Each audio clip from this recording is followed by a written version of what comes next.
सुंदरवन के जंगल में चंपा कौवी अपनी बहू टुनटुनी चिड़िया के साथ रहती थी। उसकी बहू बहुत ही बेवकूफ थी।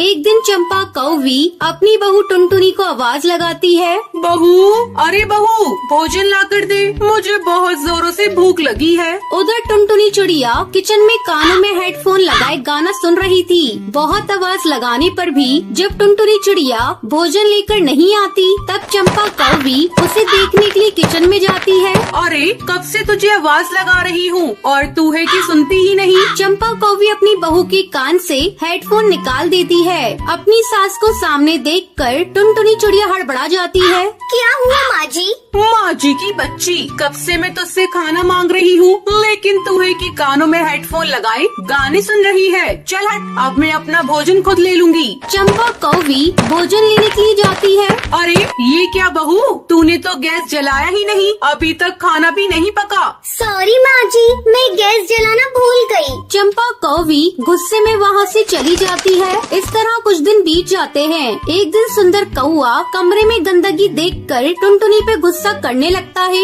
ये क्या टुनटुनी, दिन भर घर में रहती हो लेकिन कमरे की सफाई नहीं करती। थक कर घर लौटता हूँ तो चारों तरफ सिर्फ गंदगी ही दिखती है। मेरे लौटने से पहले आज तुम घर की पूरी सफाई कर देना। सुंदर कौए की गुस्से भरी आवाज को सुनकर चंपा कौवी वहाँ आ जाती है। ऐसा कर बहू, तू सारे कमरे की सफाई कर दे, तब तक मैं भोजन बना देती हूँ। टुनटुनी कमरे में रखी हुई सारे सामान की सफाई करने लगती है। अरे ये तो सुंदर जी का लैपटॉप है, इसे भी साफ कर देती हूँ। लगता है इन्होंने इसे भी साफ करने के लिए छोड़ रखा है। टुनटुनी चिड़िया लैपटॉप को धोने लगती है। उसे ऐसा करता देख उसकी सास चंपा कौवी देख लेती है। अरे बहू, तू ये क्या कर रही है? ये तो सुंदर बेटा का लैपटॉप है, तू इसे क्यों धो रही है? माँ जी ये देखिए, ये बहुत गंदा है और आपने ही तो बोला कि पूरे कमरे की सफाई कर दूं। तुम जैसी बेवकूफ बहू को पाकर मैं धन्य हो गई। तुम्हें कोई काम ठीक से करना नहीं आता। चल हट, मैं इसे साफ करती हूँ। मैंने सारा भोजन बना दिया है, तू ऐसा कर, सुंदर बेटा के लिए थोड़ा सा बैंगन का भरता बना दे। शाम को सुंदर कौआ ऑफिस से घर आता है। सुन बहू, जा किचन में जाकर सुंदर बेटा के लिए भोजन लेकर आ, और मैंने जो तुझे बैंगन का भरता बनाने को बोला था ना, उसे भी लेते आना। मेरे बेटे को बहुत पसंद है। टुनटुनी चिड़िया भोजन लेकर आती है। बहू, मैंने तुझसे बैंगन का भरता लाने को कहा था, वो कहाँ है? अरे माँ जी, ये रहा बैंगन का भरता। क्या ये बैंगन का भरता है? ये तूने कैसे बनाया है? ये बैंगन तो पूरा कच्चा है, तूने इसे पकाया नहीं था क्या?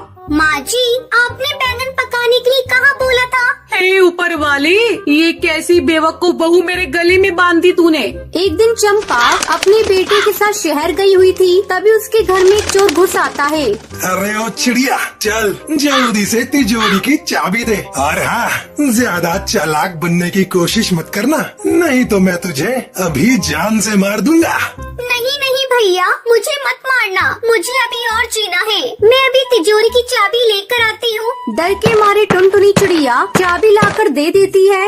ओ चिड़िया, तू पूरी पागल है, इसलिए बड़ी आसानी से मुझे तिजोरी की चाबी दे दी। चोर कबूतर बड़े आराम से तिजोरी से जेवर और पैसे निकालने लगता है। तभी टुनटुनी एक डंडे से चोर कबूतर के सर पर वार करती है, जिससे वो बेहोश हो जाता है। फिर टुनटुनी चिड़िया उस चोर को रस्सियों से बांध देती है। अगले दिन जब चंपा कौवी अपने बेटे के साथ शहर से वापस आती है तो देखती है कि घर में चोर बंधा हुआ है। बहू, आज तूने मेरे घर को लुटने से बचा लिया। तू बहुत अच्छी है बहू, मैंने तुझे अनाड़ी समझा, लेकिन तू तो पक्की खिलाड़ा निकली। फिर सुंदर कौआ उस चोर को पुलिस के हवाले कर देता है और सभी खुशी खुशी रोने लगते हैं।